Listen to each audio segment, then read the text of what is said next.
معلوم ہے کہ اللہ تعالیٰ نے کچھ جگہوں کو آج بھی رکھا ہوا ہے، اور ظاہر ہے اس کے بعد دوسری قوم جو اللہ کہتے ہیں میں اٹھاتا ہوں تو اسی جگہ پر پھر دوبارہ سے اللہ ان نئی قوموں کو آباد کرتے ہیں، تو ان میں سے کچھ بالکل ہی صفحہ ہستی سے مٹ جاتی ہیں اور کچھ جو ہے وہ دوبارہ سے قائم ہوتی ہے، اور وہ ان کے لیے کیا بن جاتی؟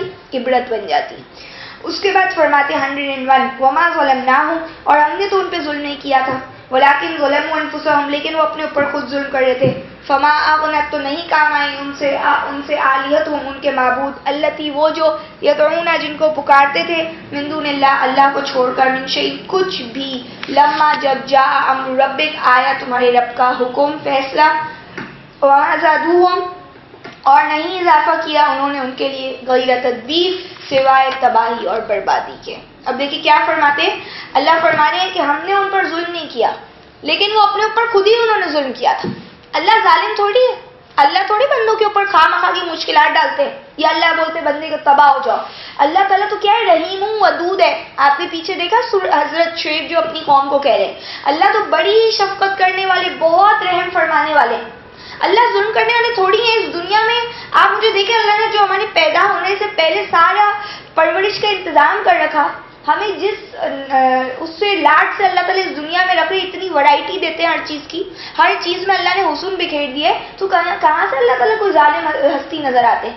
کیسے کیسے لوگوں کی مدد کرتے ہیں. ہم اپنے گناہوں میں پر نظر نہیں کرتے کہ ہمارے گناہ کتنے ہیں، ہم نے اللہ کے کیا حق ادا کیے، کیا شکرانے کیے ہم نے اللہ کے. تو یہ جو بات یہاں پہ بتائی جا رہی ہے کہ اللہ کہتے ہیں ہم نے تو ان پہ ظلم نہیں کیا، خود انہوں نے حرکتیں ایسی کی ہیں، تو اب ان سے ان کے معبود کام نہیں آئے. سب کچھ دیا اللہ نے اور تم نے بنایا کسی اور کو بڑا. سب لوگوں کو یاد رکھو اور بھول کس کو گئے؟ صرف اس اللہ کو، جس سے تمہارے لیے ہر پل، جو آج بھی میں اور آپ کو اتنی آفتوں سے اللہ بچا رہے ہیں اور ہمارے ہر وقت نگرانی کے لیے ہیں. تو اسی اللہ کو جب میں اور آپ بھولیں گے تو پھر ظلم تو ہم کر رہے ہیں نا، اللہ تو نہیں کر رہے ہم پر. اور یہ بھی کہ اللہ کو چھوڑ کر تم نے، جب اللہ نے نبیوں کو بھیجا، جب تمہارے پاس ہدایت آئی تو تم نے اس کی قدر نہیں کی. مطلب اللہ تو اس وقت بھی ظالم ہوتے نا کہ اگر اللہ ہدایت اتارتے ہی نہیں بندے کے اوپر، اللہ تعالیٰ نے تو ہدایت بھی اتاری اور اس کے باوجود بندے نے اس کو جھٹلایا. آج میں اور آپ ہی ظالم ہیں جب قرآن کو نہیں سمجھ رہے، اس پہ عمل نہیں کر رہے. اللہ ظلم نہیں کر رہے، پھر ہم کہتے ہیں مشکلات کہاں سے آتی ہیں. تو مشکلات وغیرہ ساری چیزیں تو ہمارے سامنے میں نظر آ رہی ہے نا کہ کیوں آ رہی ہے پھر. اور اللہ کہتے پھر اللہ نہیں بڑھایا، اللہ نے ان کو نہیں بڑھایا مگر تباہی میں بڑھایا. یہ اللہ کا غصہ ہے، یہ اللہ کا عذاب آتا ہے کہ وہ پھر بندہ عذاب میں ہی بڑھتا ہے، پھر عذاب کم نہیں ہوتا. آیت نمبر 102 وَكَذَلِكَ، اور اس طرح اخذ ربک، تمہارے رب کی پکڑ تھی، اذ اخذ القری، جب وہ پکڑتا ہے کسی بستی کو، وہی ظالمہ، اس حال میں کہ وہ ظالم ہوتی ہے، ان اخذہ، بے شک اس کی پکڑ، علیم، دردناک، شدید، سخت ہوتی ہے. اللہ کیا فرما رہے ہیں، اسی طرح اللہ کی پکڑ ہوتی ہے جب اللہ بستیوں کو پکڑتے ہیں اور وہ ظالم ہوتی ہے، وہ بستی خود ظالم ہوتی ہے. اللہ وہ پکڑنے کا کوئی خواہ مخواہ کا کوئی شوق نہیں ہے، اور یہ اللہ کی پکڑ بڑی ہی درد دینے والی ہوتی ہے پھر، اور بہت سخت ہوتی ہے.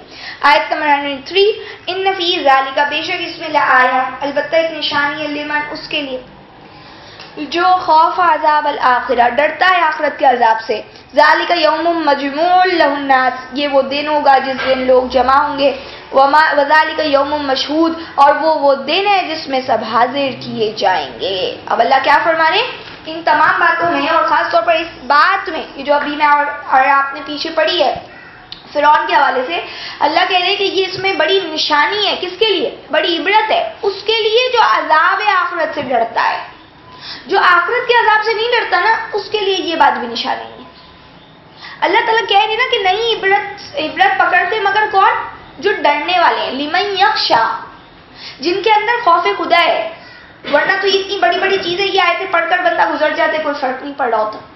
تو کہہ رہے ہیں کہ یہ وہ دن ہوگا جس دن لوگ جمع ہوں گے، یعنی قیامت کا دن. یہ وہ دن ہوگا جس دن کیا ہوگا، لوگ سارے حاضر کیے جائیں گے.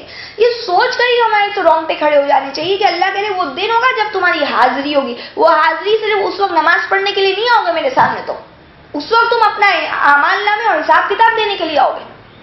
آج اگر آپ سے کوئی تھوڑی سی کوئی چیز، آپ کو کوئی پیسہ دے دیتا ہے یا کوئی امانت رکھوا دیتا ہے، اور اس کے بعد جب وہ آپ کو بولتا ہے اور آپ سے تھوڑی سی کوئی کمی ہو جاتی ہے آپ کو، اور مجھے کتنی شرمندگی ہوتی ہے اس کو حساب دینے میں. ہمارے دل میں اور ہر وقت یہی دماغ میں سوچ چل رہی ہوتی ہے کہ اس کو جواب کیسے دیں گے، حالانکہ وہ کوئی چھوٹی موٹی ہلکی پھلکی سی کوئی چیز ہوتی ہے.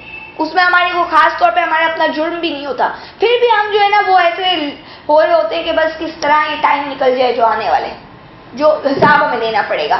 تو اب آپ سوچیں میں اور آپ اللہ کو کیا جواب دیں گے؟ اس کے لیے ڈر نہیں لگتا ہمیں؟ ساری زندگی کے جو پول پٹے کھلیں گے ہمارے اس دن، ساری دنیا سامنے موجود ہوگی اور گواہیاں ساری موجود ہوں گی. یہاں زبان سے ایک بات غلط نکلی، وہاں سارے لوگ، ساری گواہیاں، ہاتھ پیر، فرشتے، لوگ، زمین آسمان، یعنی ہر چیز تو وہاں پہ کھڑی ہوگی ہمارے خلاف. تو یہ تو بڑا ہی غضبناک وقت ہوگا اگر جو بندہ ظاہر آج اللہ کو یاد کر کر اور اللہ کے ڈر کے ساتھ جس نے زندگی نہیں گزاری. یہ قیامت بار بار جو بیان کی جا رہی، عذاب کی جو بات بتائی جا رہی، قیامت کو یاد دلایا جا رہا ہے کہ دیکھو تمہارے اوپر آج بھی آ سکتی ہے مشکل، اور پھر جب مشکل آ جائے تو بس ختم دی اینڈ. تو پوائنٹ یہاں پہ یہ ہے کہ بھائی دیکھ لو، ابھی بھی نصیحت پکڑ لو. آیت نمبر 104 104 وَمَا نُؤَخِّرُهُ، اور نہیں ہم دیر کر رہے اس کے لیے، إِلَّا لِأَجَلٍ مَّعْدُودٍ، مگر ایک مدت کے لیے جو کہ گنی ہوئی ہے. یعنی اللہ کہہ رہے ہیں ہم اس کو ٹال نہیں رہے ہیں، یہ تو ایک ٹائم ہے جو آنے والا ہے، جو گنا ہوا ہے، یعنی اللہ کے پاس جو موجود ہے کہ اتنے ٹائم پر جو آئے گی چیز، قیامت آئے گی، عذاب آئے گا، تو اسی ٹائم پر آتا ہے. اللہ نے اس کو کوئی خواہ مخواہ نہیں ٹالا ہوا ہے، اللہ کی ساری چیزیں کیلکولیشن میں.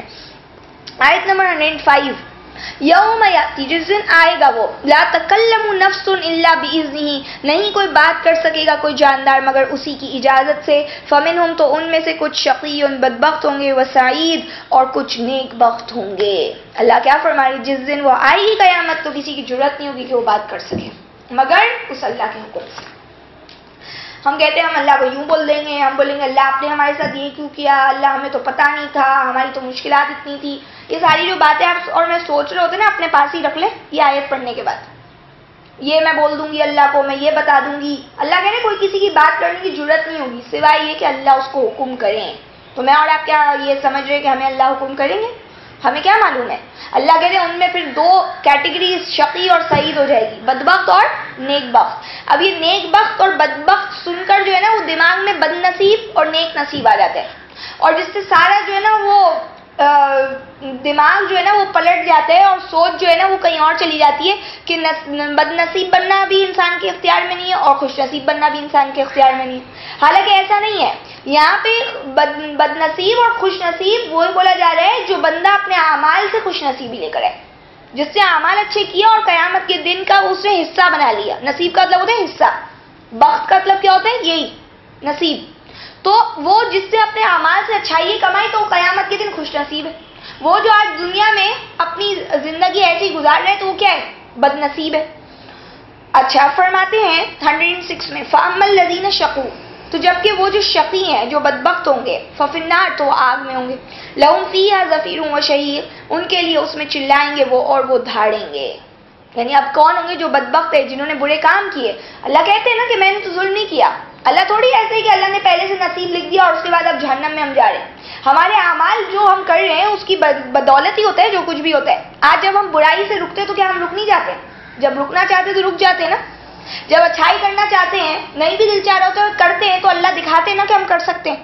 تو میں اور آپ کو تو اللہ ہماری اپنی ذات میں اللہ ہمیں دکھا رہے ہیں، گواہی، یہ ثبوت دے رہے ہیں. تو ہم تو یہ بات نہیں کہہ سکتے کہ یہ بد نصیبی یا جہنم میں جانا اعمال سے نہیں اور نصیب سے ہوتا ہے، یا جنت میں جانا اعمال سے نہیں نصیب سے ہوتا ہے. یہ بات جو کہنے والے ہیں وہ خود ہی بندہ جھوٹ بول رہا ہے، اپنی ذات پہ جھوٹ بول رہا ہے وہ. تو یہاں پہ پوائنٹ بتایا یہ جا رہا ہے کہ اس میں پھر کیا ہوگا؟ چیخنا اور دھاڑنا. یعنی جہنم میں کیا ہوگا؟ کچھ بھی نہیں. یعنی عذاب اور اذیت، تکلیفیں اور ہر طرح سے پرابلمز، ٹارچر. کوئی چیز جو ہے وہ سکون دینے والی نہیں ہے، ساری چیزیں جو ہے وہ انسان کو ستانے والی. آیت نمبر 107 خالدین فیہا، ہمیشہ ہمیشہ رہیں گے وہ اس میں. ما دامت السماوات والارض، جب تک قائم ہے آسمان اور زمین. الا ما شاء ربک، مگر یہ کہ چاہے تمہارے رب کچھ. وَإِنَّ رَبَّكَ، بے شک تمہارے رب فعال کر ڈالتے ہیں لما یرید، اس کو جو وہ چاہتے ہیں. اب کیا کہتے ہیں؟ ہمیشہ ہمیشہ رہیں گے وہ اس جہنم میں جب تک کہ آسمان اور زمین قائم ہے. کیا مطلب ہے آسمان زمین قائم ہے؟ یعنی ایسے جیسے ہم کہہ سکتے ہیں جیسے کہ آسمان زمین قائم، کب سے قائم ہے کسی کو بھی نہیں پتا، کب تک قائم رہے گا نہیں پتا. تو یعنی ایک اچھا خاصا لمبی مدت کو بیان کیا جا رہا ہے یہاں پہ. اور یہ کہ یہ بھی ہم کہہ سکتے ہیں کہ اس دن کا جو آسمان اور زمین جب تک وہ قائم رہے تو اللہ کہہ رہے ہمیشہ وہ اس میں رہیں گے. لیکن آگے جو بات کی مگر جو چاہے تمہارا رب، تو اللہ جو چاہے یہ ہمیشہ یہ ایک انداز ہے قرآن کا. مطلب اللہ ہی جانتے کہ آگے کب تک ہی رہے گا بندہ اور کب تک ہی نہیں رہے گا. اگر خیر ایسی بات جو ہے کہ وہ نہیں رہے گا یہ تو یہاں پہ نہیں لکھی ہوئی، کہا مگر جو چاہے، مطلب جو اللہ فیصلہ کرے. تو یہاں پہ اس سے یہ کوئی بات سمجھ میں نہیں آتی کہ وہ جہنم سے نکل جائے گا، یہ بات نہیں آ رہی. کیونکہ آپ اگر اگلی آیت پڑھیں گے تو جنتی کے لیے بھی اللہ یہی کہہ رہے. اگلی آیت پہ آپ یہاں پہ دیکھ لیجئے، یہی آیت نمبر 108 میں آپ کو مل جائے گا اس کے اندر کہ بھئی یہ اللہ تعالیٰ جنتیوں کے لیے بھی کہہ رہے ہیں. تو اگر جہنمی نکلیں گے نا جہنم سے تو جنتی بھی نکل جائیں گے. اللہ تعالیٰ نے اس بات کو بالکل ڈینائی کی ہے. 24 آیت نمبر ہے سورہ 3 کی، کہ جس کے اندر یہ بات آتی ہے کہ وہ لوگوں نے کہا ہم گنتی کے چند دن آگ میں رہیں گے اور پھر نکال دیے جائیں گے. تو اللہ نے بولا ان کو ان کے دین نے دھوکے میں ڈالا ہے. تو یہ بات تو بالکل غلط ہے کہ ہم تھوڑے دن جہنم میں رہیں گے. قرآن اس کو نگیٹ کرتا ہے. یہاں پہ جو پوائنٹ ہے یہاں پہ بتایا یہ جا رہا ہے کہ اللہ جو چاہے وہ ہوتا ہے. جیسا کہ اگر آپ دیکھیں اس کی مثالیں ہمیں قرآن سے ملتی ہے. سورہ اعلیٰ جو ہے سورہ 30 پارہ کی، اس کے اندر اللہ فرماتے ہیں کہ آپ نہیں سنقرئک فلا تنسیٰ، ہم آپ کو پڑھائیں گے تو آپ نہ بھولیں گے، الا ماشاء اللہ، مگر جو اللہ چاہے. تو اللہ کیا یہ چاہ رہے کہ قرآن ختم ہو جائے اس دنیا سے، نبی بھول جائیں قرآن؟ تو یعنی سمجھنے کی بات یہ ہے کہ اللہ کی جو چاہت ہے وہ تو ہو سکتا ہے. ہر چیز کے بعد کیا ایک وہاں پہ جا کے بات ختم ہوتی ہے جو اللہ چاہے. ہم کہتے ہیں نا آگے جب ہم کوئی کام کر لیتے ہیں ہم کہتے ہیں ہم نے کر لیا ہے، انشاءاللہ ہو جائے گا، مگر اور جو اللہ چاہے انشاءاللہ ہم کہتے ہیں. تو اس کا مطلب یہ ہوتا ہے اینڈ اللہ ہی کے اوپر ہے ہر چیز کا. اختتام جو ہے وہ سارا اختتام ہو ابتدا ہر چیز اللہ ہی کے ہاتھ میں. اور جس طریقے سے حضرت ابراہیم علیہ السلام نے بھی یہ بات فرمائی تھی، انہوں نے جب ظاہر اپنی قوم کے سامنے بات کر رہے تھے اور ان کو اللہ کی طرف بلا رہے تھے، تو انہوں نے یہ کہا کہ بھائی میں نے تو تمہارے معبودوں کی بات جو ہے وہ کسی صورت بھی نہیں ماننی، میں تو تمہارے معبودوں کے پیچھے نہیں چل سکتا. اور اس کے اوپر انہوں نے خاص بات یہ بھی بولی تھی کہ میں تمہارے پیچھے نہیں چلوں گا مگر جو چاہے میرا رب. یعنی جو اللہ اگر چاہے تو پھر ایک الگ بات ہے. تو اللہ کیا انسان کو گمراہ کرنا تھوڑی چاہ رہے ہوتے ہیں، سمجھتے ہیں نا ہم یہ. اور آپ یعنی مقصد یہ ہے کہ اگر اللہ تعالیٰ کے آگے کوئی ایسی بات ہو گئی اور اللہ نے اگر چاہا کہ میں تمہارے پیچھے چلوں تو پھر میں چل لوں گا. یعنی میری اپنی کوشش تو کیا ہے کہ میں نہیں کرنے والا. اور اللہ خیر کے لیے نہیں، اللہ شر کے لیے نہیں، اللہ خیر ہے. تمام کے تمام اللہ میں کیا ہے؟ بھلائی ہے اللہ کی ذات میں. تو یہ بولنے کا مقصد یہ ہوتا ہے جیسے ہم آپ کو کہیں کہ انشاءاللہ ہم ساری زندگی قرآن کو تھامے رہیں گے تو ہم کیا کہتے ہیں؟ انشاءاللہ اگر اللہ نے چاہا. تو اس کا کہ یہ مطلب ہے کہ اللہ نہیں چاہیں گے؟ ظاہر ہے اللہ کی چاہت تو انسان کے ساتھ ہی ہے نا، جو اللہ تعالیٰ قرآن میں ہمیں بتاتے ہیں. تو یہ ہے کہ ہر چیز کے بعد ہم کیا ایک بات کہتے ہیں؟ جو اللہ چاہے. تو اسی طرح یہاں پہ بھی یہ بات ہے جنتیوں کے بھی حوالے سے. اور اللہ کرتے ہیں جو وہ چاہتے ہیں. تو ساری چاہت ساری چیز کی جو اتھارٹی ہے وہ کون ہے؟ اللہ ہے. تو میں اور آپ چاہے کتنا بھی کوئی چیز کرنا بھی چاہیں تو اگر اللہ نے نہیں چاہی تو وہ نہیں ہوگی. اور اگر ہم کوئی چیز اچھی کریں گے تو اللہ بندے کے ساتھ ظلم نہیں کریں گے. یہ بات تو اوپر بار بار بیان ہو گئی ہے. اس کے بعد آیت نمبر 108 میں کہتے ہیں وَأَمَّا الَّذِينَ سُعِدُوا، اور جبکہ وہ لوگ جو خوشبخت ہیں، فَفِي الْجَنَّةِ، تو یعنی جو نیک ہیں تو جنت میں ہوں گے، خالدین فیہا، ہمیشہ اس میں رہیں گے، ما دامت السماوات، جب تک قائم ہے آسمان، والارض، اور زمین، الا ما شاء ربک، مگر جو چاہے تمہارا رب، عطاءً، بخشش ہوگی، عطا ہوگی، غیر مجذوذ، بے انتہا. اب کیا کہتے ہیں؟ جبکہ وہ لوگ جو سعیدو، جو بڑے نیک لوگ ہیں، نیک بخت ہیں، وہ جنت میں ہمیشہ ہمیشہ رہیں گے جب تک آسمان اور زمین قائم ہے، مگر جو تمہارا رب چاہے. تو اب کیا جنت سے بھی نکل جائیں گے پھر؟ یہ ہم نہیں جانتے، یہ اللہ جو چاہے وہ ہوگا. سمجھ رہے ہیں؟ یعنی جو کچھ بھی ہوگا وہ اللہ کی چاہت کے اوپر ہے. اور ایسی عطا ہوگی جو بے انتہا ہے، یعنی نہ ختم ہونے والی. فلا تکو، آیت نمبر 109، فلا تکو فی مریا، تو نہ ہو آپ شک میں، دھوکے میں، مما یعبد ہؤلاء، اس سے جس کی عبادت کرتے ہیں یہ لوگ، ما یعبدون الا، نہیں عبادت کر رہے مگر جیسا کہ یعبد آباؤہم، عبادت کرتے تھے ان کے باپ دادا من قبل، اس سے پہلے، وَإِنَّا لَمُوَفُّوهُمْ، اور بے شک ہم ضرور پورا کر دیں گے ان کے لیے، نصیبہم، ان کا اجر، ان کا حصہ، غیر منقوص، بے کم و کاست. اب کیا کہتے ہیں؟ آپ شک میں مت ہوئیے، نبی صلی اللہ علیہ وسلم کو کہہ رہے ہیں اس سے جس کی یہ عبادت کر رہے ہیں، ان لوگوں کی یہ نہیں عبادت کرتے مگر جیسا کہ ان کے باپ داداؤں نے پہلے سے عبادت کی ہے.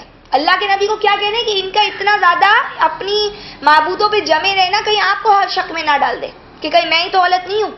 آج کل ہم بھی یہی کہتے ہیں. تو پھر ہم لوگ صحیح ہیں جو ہم یہ بات کہہ رہے ہیں کہ قرآن میں سب کچھ لکھا ہوا ہے اور قرآن کو فالو کرنا ہے، قرآن کے بغیر کچھ نہیں ہے.